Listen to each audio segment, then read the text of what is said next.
बड़ा बदकिस्मत था जनाब, जो आज का वाक़या था मैंने आपके साथ आज शाम को शेयर किया, वो बड़ा बदकिस्मत था। भ्रष्टाचार का खुलेआम आप भ्रष्टाचार कर रहे हो, कोई डर नहीं है, डर किसी का है ही नहीं। मैंने शाम को खबर दिखाई थी आपको शास्त्री नगर क्रिमेशन ग्राउंड से, एक आर्मी के कर्नल साहब जिनको सैल्यूट करने का दिल करता है, जिसके लिए हर भारतवासी ये सौभाग्य समझता है कि मैं अगर उनकी अंतिम क्रिया में उनको कांधा दे पाऊं तो मेरे लिए ये सौभाग्य की बात है। जिसने देश की इतनी सेवा की, अगर मैं उसके किसी काम आ सकूं तो मुझे गर्व है भारतीय होने पर। शायद मैंने कुछ कर चुका दिया, लेकिन आज गवर्नमेंट मेडिकल कॉलेज ने कीमत वसूली है और मैंने आपको सबूत के साथ बताया। जिस परिवार के उस सदस्य ने 2500 रुपये दिए हैं मोर्चरी से लेकर उस कर्नल की शव को एम्बुलेंस में रखने के लिए 2500 रुपये मांगे और दिए उस बेचारे ने, उसके पास कोई ऑप्शन नहीं था। उस आर्मी के जवान ने, आर्मी के कर्नल ने पूरी जिंदगी अपनी दे दी देश को। बच्चे कब छोटे थे, बड़े हुए, जवान हुए, पता भी नहीं चला, देश की सेवा करता रहा। लेकिन आज जब उसकी अंतिम क्रिया थी, मोर्चरी से लेकर जीएमसी में रखवाने के लिए 2500 की डिमांड की और दिए, पैसे दिए। हमने उस शख्स से आपकी बात भी करवाई, पैसे दिए। और जब वो, आपको पूरी कहानी सुनाता हूं, आपको पूरी कहानी सुनाता हूं। कहानी ये है जनाब, परिवार को शक हुआ कि कर्नल साहब जो रिटायर्ड कर्नल हैं, बुखार है, खांसी है, ये पॉजिटिव हो सकते हैं। टेस्ट करवाया गया, लेकिन बदकिस्मती ये रही, टेस्ट की रिपोर्ट तीसरे दिन आती है, वो दूसरे ही दिन परमात्मा के पास चले गए, उनकी मृत्यु हो गई। जब रिपोर्ट आई तो पॉजिटिव था, परिवार परेशान हो गया। उन्होंने जो प्रोटोकॉल आपने बनाए हैं, आपने उस प्रोटोकॉल का पालन किया, फ़ोन किया प्रशासन को, जनाब हमारे आदमी की मृत्यु हो गई है, आप जो भी प्रोटोकॉल है फॉलो कीजिए, इस बॉडी को ले जाएं, यहाँ रखना है रखिए, जो प्रोटोकॉल फॉलो करने हैं करिए। वैसा ही हुआ। जीएमसी वाले एक एम्बुलेंस भेजते हैं घर में, लेकिन सौदेबाजी होती है घर जाकर। वो कहते हैं कि अगर बॉडी को हमने पैक करना है, वहाँ भी 2500 रुपये की डिमांड की गई, हम 2500 रुपये लेंगे पैक करने के, आपको मंजूर है? परिवार ने कहा नहीं, हम खुद ही पैक कर लेंगे। पैक कर दी बॉडी, एम्बुलेंस में रखवाई, बॉडी आ जाती है, कल की बात कर रहा हूँ, मोर्चरी में बॉडी पहुँच जाती है। अब आज क्रिमेशन था, आज 4 बजे का टाइम था, बॉडी को क्रिमेशन ग्राउंड में पहुँचाना था। अब मोर्चरी से लेकर एम्बुलेंस तक बॉडी पहुँचानी है, डिमांड की गई जनाब 2500 रुपये लगेंगे। ये सफ़र तय करने के लिए 2500 रुपये। आर्मी के रिटायर्ड कर्नल थे, ये बात याद रखिएगा, क्योंकि जवानों के नाम पर सियासत होती है, वोट मांगे जाते हैं। लेकिन एक आर्मी के रिटायर्ड कर्नल ने आज इस देश से, इस दुनिया से विदाई ली है, आपकी मुट्ठी गर्म कर कर, आपको 2500 रुपये देकर। इससे शर्म की बात और ज़्यादा हो नहीं सकती, इससे ज़्यादा शर्म की बात हो नहीं सकती। अगर आपने इस पर भी कोई एक्शन नहीं किया तो हम ये कहने से बिल्कुल भी परहेज नहीं करेंगे कि ऊपर से लेकर नीचे तक सब मिले हुए हैं। अगर एक छोटा अधिकारी गलती करता है, बड़ा उसको उस पर संज्ञान लेता है, कार्रवाई करता है, तो बात समझ आती है। और मैंने कॉल किया, अभी 2500 का लेन देन चल रहा था, मैंने डॉक्टर साहब को कॉल किया, डॉक्टर भारत भूषण को। बड़े ईमानदार डॉक्टर हैं, मैं जानता हूं उनको, बड़े ईमानदार डॉक्टर हैं वो। लेकिन जनाब वो ईमानदारी किस काम की जब आपके नीचे के लोग बेईमानी कर रहे हैं, भ्रष्टाचार कर रहे हैं। मैंने आपको कॉल किया, आपने अटेंड किया, आपने मुझसे कहा रविंदर ऐसा नहीं हो सकता, मैं चेक करता हूं। आपके चेक का कोई असर नहीं हुआ, 2500 लिए उन्होंने। फिर बॉडी को एम्बुलेंस में रखा, उस रिटायर्ड आर्मी कर्नल की बॉडी को क्रिमेशन ग्राउंड पहुंचाया गया। आप क्या करते हो इसका हम इंतजार करेंगे। हम, मुझे याद है वो शालामार का केस, जब भटनागर साहब सामने आए थे, एक्शन हुआ था, तसल्ली हुई थी दिल को, कोई सुनने वाला है। अगर कोई गलत करता है तो कोई सुनने वाला भी है। लेकिन आज अफसोस सख्त अफसोस। डबोत्रा साहब हैं, इनसे बात करना जरूरी होता है, क्योंकि जितनी इनकी उम्र है उससे आधी से ज्यादा उम्र इन्होंने जीएमसी में बिता दी है। डबोत्रा साहब, परिवार ने कहा उस क्रेमेशन का मैं हिस्सा था, उसका मैं हिस्सा था। उन्होंने कहा 2500 रुपये मांग रहे हैं, बॉडी अभी तक आई नहीं है, 3:30 बजे का टाइम था, 4 सवा 4 बज गए हैं। वो कहते हैं 2500 रुपये दो। मैंने भारत भूषण जी को फ़ोन किया, वो कहते हैं मैं चेक करता हूँ, ऐसा हो नहीं सकता। बॉडी 4 सवा 4 पहुँचती है, मैं पूछता हूँ क्या हुआ, वो कहते हैं 2500 देकर लेकर आए हैं बॉडी। क्या लगता है चल क्या रहा है? ये आज की बात नहीं है, ये बड़ी देर से बात है। मैंने आज से 3 साल पहले बात की थी, जहाँ पे मीडिया के सामने मैंने कहा था कि एक आप सीट बिठाओ और उसमें मेरे को मेंबर रखो, मैं कोई आपसे पैसे नहीं लूँगा, मैं 100 करोड़ रुपए का घोटाला आपको निकाल के दूंगा। ये 3 साल पहले की बात है। आज शायद वो घोटाला 100 करोड़ नहीं 200 करोड़ रुपए का हो गया होगा। और इस जीएमसी की हम बात करें, ये करप्शन का हब बन चुका है और इसको चेक करने वाला कोई नहीं है। सबसे पहले मैं रिटायर्ड कर्नल, जिनकी चिता अभी ठंडी भी नहीं हुई, तो उनको मैं सैल्यूट करता हूं, क्योंकि जब भी कोई आर्मी का शख्स मृत्यु हो जाती है, इस दुनिया से चल बसता है, तो बड़ा एक गर्व महसूस होता है कि जिन लोगों ने उनको कंधा दिया है। बिल्कुल। और उनको सलामी भी दी जाती है। लेकिन यहाँ पे कंधा देने के बजाय आपने उनसे रिश्वत ली 2500 रुपया।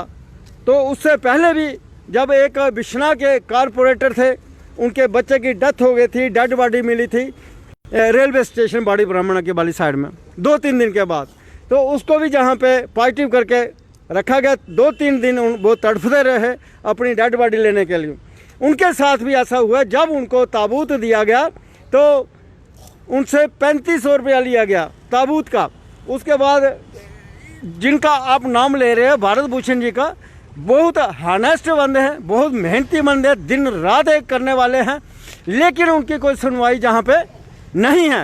एक्शन लेना है ऊपर वालों ने, एक्शन लेना है ऊपर वालों ने, लेकिन ऊपर वाले एक्शन नहीं लेते हैं, वो उसका उल्टा दबा के रखते हैं भारत भूषण को। मैं दावे से कहता हूँ, आज जो अतुल टुल्लू जी ने बड़े बड़े सर्टिफिकेट दिए, अवार्ड दिए, किन लोगों को दिए?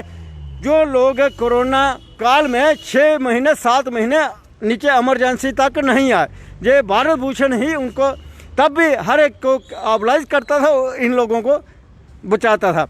कहने का मतलब है कि हम परहेज नहीं करेंगे। जो ईमानदार है वो ईमानदार है, जो मेहनत करने वाला है वो मेहनत करने वाला ही है, हम उसको सर्टिफिकेट देते हैं। लेकिन जो ऊपर की टीम है वो करप्ट टीम है। मुझे ये बताओ, एक परिवार खुलेआम कैमरा के सामने बोल रहा है जनाब अभी अभी क्रिमेशन हुआ है, मैं 2500 रुपये देकर बॉडी लेकर आया हूँ, इससे ज्यादा सबूत क्या चाहिए? फिर तो ये भ्रष्टाचार आम बात हो गई, ये तो प्रोटोकॉल में डाल दो भ्रष्टाचार, फिर ये भी एक सिस्टम का हिस्सा बना दो। इससे ज्यादा सबूत क्या चाहिए कार्रवाई करने के लिए? ये जो SOP बनाते हैं, प्रोटोकॉल बनाते हैं, अपनी सहूलियत के हिसाब से बनाते हैं। जब स्टार्टिंग में प्रोटोकॉल थी, गाइडलाइन थी, जो जिसकी डेथ हो चुकी होती थी उसको लकड़ियां भी फ्री में देते थे, गवर्नमेंट टू गवर्नमेंट बिलिंग होती थी, शायद DC ऑफिस से उनको पैसे मिल जाते। कर्नल साहब को जो लकड़ी दी गई है उसके पैसे 2700 कुछ रुपए चार्ज किए गए। हाँ, ये भी एक प्रोटोकॉल या SOP चेंज हुई, जहाँ अपनी मर्जी से ये चेंज करते हैं, तो आज लकड़ियों के पैसे भी लिए जाते हैं संस्कार के लिए। लेकिन डबोत्रा साहब, ये तो बड़े चिंता का विषय है। फिर तो हमें डर किस बात का? जब एक आर्मी का रिटायर्ड कर्नल की बदकिस्मती से कोरोना की मृत्यु हो जाती है, आप उनसे ओपनली डिमांड कर रहे हो, आप कह रहे हो 2500 रुपया दो, हम बॉडी मॉर्चरी से लेकर एम्बुलेंस में रखवाएंगे। तो भ्रष्टाचार को सिस्टम का हिस्सा क्यों नहीं बना देते? फिर ये ओपनली कह रहे हैं और कार्रवाई कोई नहीं। ये आज की बात नहीं, मैं स्टार्टिंग से बोल रहा हूँ, बड़ी देर से। कितने एविडेंस हम लोगों ने भी इनको दिए हैं, मीडिया में भी सामने इंटरव्यू दिया लोगों ने।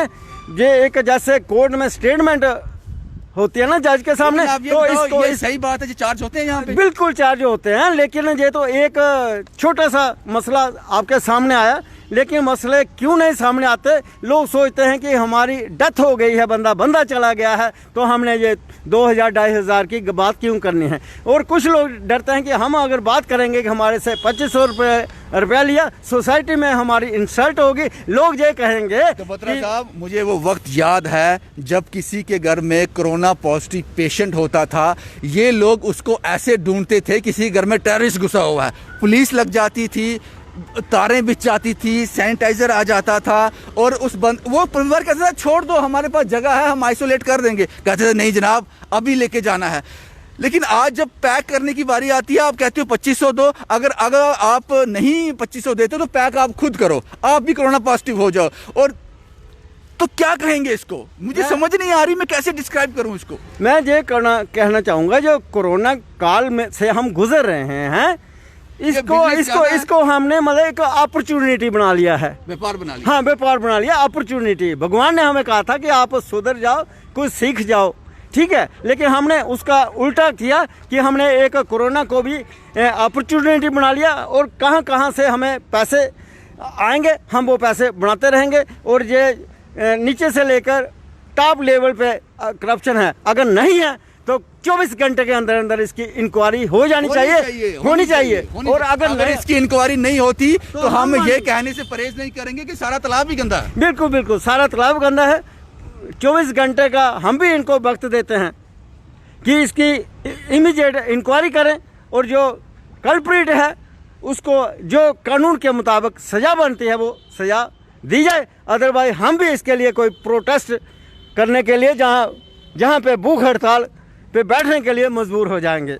तो आप समझ लीजिए जनाब, हमने साफ साफ आपको बता दिया। उस परिवार ने कहा जनाब 3:30 का वक्त था, 4:15 हो गए, बॉडी इसलिए नहीं आ रही कि बार्गेनिंग हो रही है।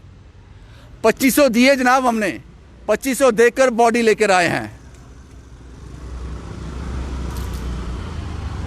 ये एक आर्मी के रिटायर्ड कर्नल साहब थे, सारी जिंदगी देश के नाम कर दी। आखिरी वक्त जब उन्होंने इस देश से, इस दुनिया से विदाई ली तो आपको रिश्वत देकर विदाई ली।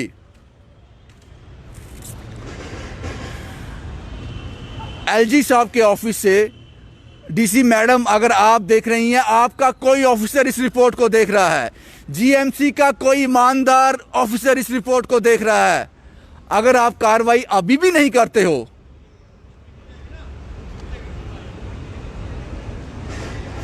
फिर हम क्या कर सकते हैं? हम तो सिर्फ रिपोर्ट कर सकते हैं। फिर तो ये कहना पड़ेगा जनाब, मुझे समझ नहीं आ रही मैं इसको कैसे, इस न्यूज़ को कैसे आप तक पहुंचाऊं, मैं क्या शब्दों का इस्तेमाल करूं, मैं कैसे इसको जस्टिफाई करूं। ये दूसरी रिपोर्ट है इसी खबर पे, इसको मैं हजम नहीं कर पा रहा हूं। क्या हुआ झाड़ू फैमिली का? इसी कोरोना काल के चलते झाड़ू फैमिली से एक व्यक्ति की मृत्यु हो जाती है, कोविड-19 के चलते। हमने कवर किया था। 2 आदमी को आपने बुलाया कि अंतिम संस्कार के लिए प्रोटोकॉल है, 2 आदमी परिवार से होंगे, वो जाते हैं, वो मर जाते हैं। आपने इंक्वायरी इनिशिएट की थी, क्या हुआ उस इंक्वायरी का? कहां पहुंची वो इंक्वायरी? एक चट्ठा की लेडी थी, क्या हुआ? आप भूल गए, हम भी भूल गए, हम भी रिपोर्ट कर भूल गए, आप भी भूल गए। लेकिन वो झाड़ू फैमिली, वो चट्ठे की फैमिली, उनको ऐसे लगता है कि 1 घंटा पहले हमारे बेटे मरे हैं, 1 घंटा पहले हमारे पति की मौत हुई है, 1 घंटा पहले हमारा बाप मरा है। वो जब तक जिंदा रहेंगे उस दिन को कभी नहीं भूल पाएंगे। 4 साल का बच्चा है। और एक बात और याद रखना जनाब, ये सोशल मीडिया है, हमें यहां से रिपोर्ट बनाकर दिल्ली नहीं भेजनी है। दिल्ली एडिटोरियल इसको चेक करेगा, आपके फोन आ जाएंगे, रिपोर्ट बंद हो जाएगी। ये सोशल मीडिया है, जो दिखता है वो दिखा देते हैं, जो सच है वो बता देते हैं। और ये आपके लिए अपॉर्चुनिटी है, जो ऊपर ऑफिशियल लोग बैठे हैं, एलजी ऑफिस में बैठे हैं, एडमिनिस्ट्रेशन के लोग हैं, जीएमसी के लोग हैं, आपको हमारा शुक्रगुजार होना चाहिए कि हम आपके घर की तस्वीरें आपको दिखा देते हैं। ये दिखा देते हैं जनाब, आपका बच्चा ये गलती कर रहा है, उसको सजा दो। अब सजा देने का हक आपका है। 150 कैमरे लगे, सीसी कैमरे, क्या देखते हैं? मैं लाजवाब हूं, मेरे पास कोई जवाब ही नहीं है देने के लिए, आपके पास कोई जवाब नहीं है। अगर आप भी याद रखना, आज का दिन शास्त्री नगर क्रिमेशन ग्राउंड में एक आर्मी के रिटायर्ड कर्नल की मृत्यु हुई है। रिकॉर्ड आपके पास होगा, 2500 रुपए देकर उन्होंने बॉडी रिलीज करवाई है, मोर्चरी से लेकर एम्बुलेंस तक। डॉक्टर भारत भूषण को मैंने कॉल किया था, लेकिन भारत भूषण जी, आप बहुत ईमानदार हैं, हॉनेस्ट ऑफिसर हैं, इसमें कोई दो राय नहीं है। लेकिन ईमानदार होने का ये यहाँ तक आप इसके ये नहीं कह जा सकते कि आप जिम्मेदार नहीं हैं, जिम्मेदार आप भी हैं। अगर आपसे ये लोग हैंडल नहीं होते तो आपको इस इंचार्ज से उतर जाना चाहिए, कहना चाहिए जनाब ये मैं नहीं देख सकता। अगर आप मेरी बात सुनते नहीं हो तो मैं पाप का भागीदारी क्यों बनूं? आपको ये रिस्पॉन्सिबिलिटी छोड़ देनी चाहिए। मैंने कॉल किया था आपको जब बार्गेनिंग चल रहा था, और आपने मुझसे बात भी की थी। आपने बोला था मैं चेक करता हूं, लेकिन पैसे ले लिए उन्होंने। उस बंदे का नाम भी बताया था, मेरी पिछली रिपोर्ट देख लेना। उस सुपरवाइजर का नाम भी उस आदमी ने बताया कि इसको मैंने पैसे दिए हैं। क्या ये प्रोटोकॉल में है? जो कोविड पॉजिटिव आएगा, डेड बॉडी पड़ी होगी घर में, आप लेने जाओगे, आप एम्बुलेंस भेजोगे, आप 2500 से 3000 रुपये चार्ज करोगे बॉडी पैक करने के लिए? क्या यह प्रोटोकॉल का हिस्सा है? जब मोर्चरी से लेकर आप जीएमसी तक बॉडी पहुंचाओगे, आप 2500 से 3000 चार्ज करोगे? अगर है तो हमें कोई एतराज नहीं है, आप खुले शब्दों में कहो। और उस आदमी ने यह भी कहा कि ये प्राइवेट लोग हैं। क्या जीएमसी मोर्चरी में प्राइवेट लोग काम करते हैं? क्या कोई और सोर्सेस एजेंसी यहां काम कर रही है? अगर आप इस बात पर कोई एक्शन नहीं लेते हो तो ये बड़ा बदकिस्मत है। इससे ज्यादा वर्ड में, इस बदकिस्मत वर्ड को आप एक्सट्रीम तक ले जाओ। मेरा एक दायरा है, एक सर्कल है, मैं उसके बाहर नहीं जा सकता। मुझे पता है प्रशासन में ईमानदार लोग हैं, मुझे पता है जीएमसी में भी ईमानदार लोग हैं, मुझे पता है कि एलजी साहब भी बड़े ईमानदार हैं, उनके ऑफिसर भी बड़े ईमानदार हैं। ईमानदारी दिखाने का वक्त है जनाब। अगर एक आर्मी जवान को इस तरह से पैसे देकर अपने आप को आपसे मुक्त करवाना है और आप कोई कार्रवाई नहीं करोगे तो यह बड़ा बदकिस्मत है। फिर हमें ऐसी रिपोर्ट करनी ही छोड़ देनी चाहिए, क्योंकि हमें ऐसी रिपोर्ट की आदत डाल लेनी चाहिए कि हम बकवास तो कर देंगे, सुनने वाला ही कोई नहीं है। हम तो कुछ भी बोल देंगे, सुनने वाला ही कोई नहीं है, क्या बताएं आपको। लेकिन मुझे जुडिशरी पे, मुझे आप लोगों पर विश्वास है, अभी तक मैं यकीन रखता हूं। और जम्मू कश्मीर के मैक्सिमम लोगों का विश्वास पूरी तरह से डगमगाया नहीं है, वो विश्वास करते हैं आप पर। उनके विश्वास को टूटने मत देना, इस केस को ऐसे मत जाने देना, इसकी इंक्वायरी करना। इसके बाद कोई और बदकिस्मत आदमी, भगवान ना करे किसी के साथ ऐसा हो, अगर हो, इसका मतलब यह है कि कोविड जो है वो गरीब को हो जाए, होना ही नहीं चाहिए, वो तो डिजर्व ही नहीं करता। जिसकी जेब में 2500 नहीं है उसको कोविड नहीं होना चाहिए। आप सोच लीजिए आपको क्या करना है, आप बेहतर जानते हैं। जम्मू से शुभम कुमार के साथ Ravindra Singh, the state sentinel के लिए।